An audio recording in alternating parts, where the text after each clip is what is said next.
Atos 21. Depois de nos separarmos deles, navegamos diretamente para a ilha de Cos.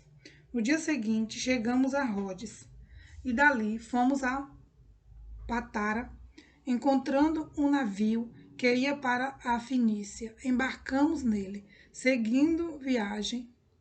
Quando a ilha de Chipre já estava à vista, deixando-a à esquerda, navegamos para a Síria e chegamos a Tiro, pois o navio devia ser descarregado ali. Encontrando os discípulos, permanecemos lá durante 7 dias. Movidos pelo Espírito, eles recomendavam a Paulo que não fosse a Jerusalém.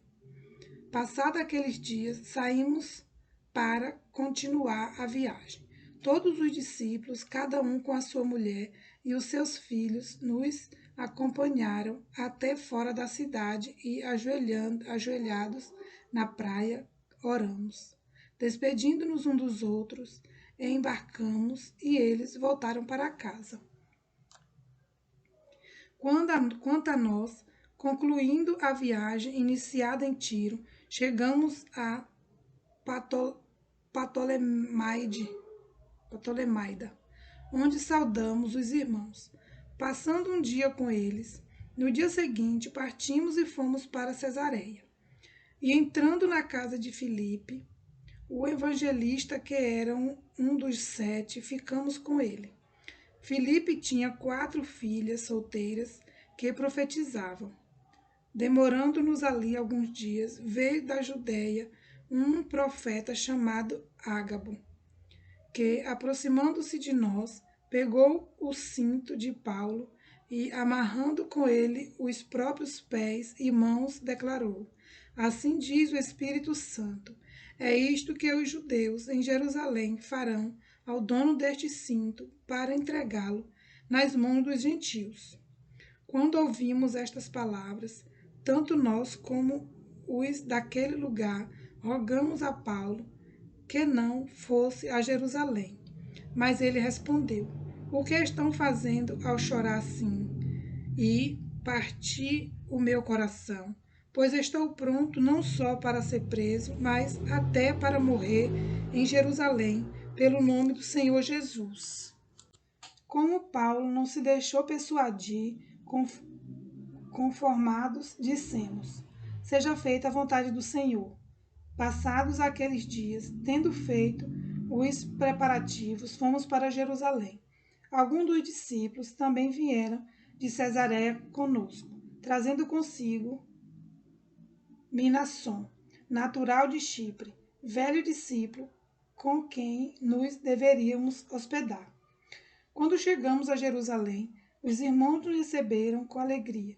No dia seguinte, Paulo foi conosco encontrar-se com Tiago, e todos os presbíteros se reuniram. E, tendo-os saudado, contou em detalhes o que Deus tinha feito entre os gentios por seu ministério. Ouvindo isso, eles deram glória a Deus e lhe disseram: Você percebe, irmão, que há milhares de judeus que creram, e todos são zelosos da lei. Eles foram informados que você ensina todos os judeus entre os gentios e apostatarem de Moisés, dizendo-lhe que não devem circuncidar os filhos, nem andar segundo os costumes da lei. Que faremos então? Certamente saberão que você já chegou. Faça, portanto, o que vamos dizer. Então, estão entre nós 4 homens que, voluntariamente, fizeram um voto. Leve esses homens, participe da cerimônia de purificação com eles e pague a despesa deles, para que rapem a cabeça. Assim todos saberão que não procede a informação que receberam a respeito de você e que, pelo contrário, você mesmo vive de conformidade com a lei.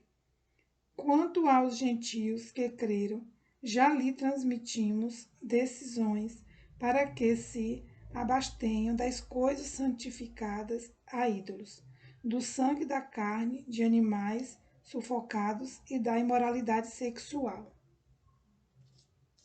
Então Paulo, levando aqueles homens no dia seguinte, tendo se purificado com eles, entrou no templo, acertando e com o cumprimento dos dias da purificação, até que fizesse a oferta em favor de cada um deles. Quando já estavam por findar os 7 dias, os judeus que tinham vindo da província da Ásia, ao verem Paulo no templo, alvoroçaram todo o povo e o agarraram, gritando: Israelitas, socorro! Este é o homem que por toda parte anda ensinando todos a serem contra o povo, contra a lei e contra este lugar. E mais ainda, introduziu até gregos no templo e profanou este recinto sagrado. Disseram isso, pois antes tinha visto Trófimo, o Éfeso, em sua companhia na cidade, e pensavam que Paulo o havia levado para dentro do templo. Toda a cidade ficou em grande alvoroço e o povo veio correndo. Agarraram Paulo e o arrastaram para fora do templo, e imediatamente as portas foram fechadas. Procurando eles matá-lo, chegou ao conhecimento do comandante das tropas romanas que toda a Jerusalém estava amotinada. Então este, levando logo soldados e centuriões, correu para o meio do povo. Ao verem chegar o comandante e os soldados, pararam de espancar Paulo. O comandante se aproximou e ordenou que Paulo fosse preso e amarrado com 2 correntes. Então perguntou quem era e o que havia feito. Na multidão, uns gritavam uma coisa, outros gritavam outra, não podendo ele, porém, saber a verdade por causa do tumulto. Ordenou que Paulo fosse recolhido à fortaleza. Ao chegar às escadas, foi preciso que os soldados o carregassem por causa da violência da multidão, pois a massa do povo o seguia gritando: mate-o!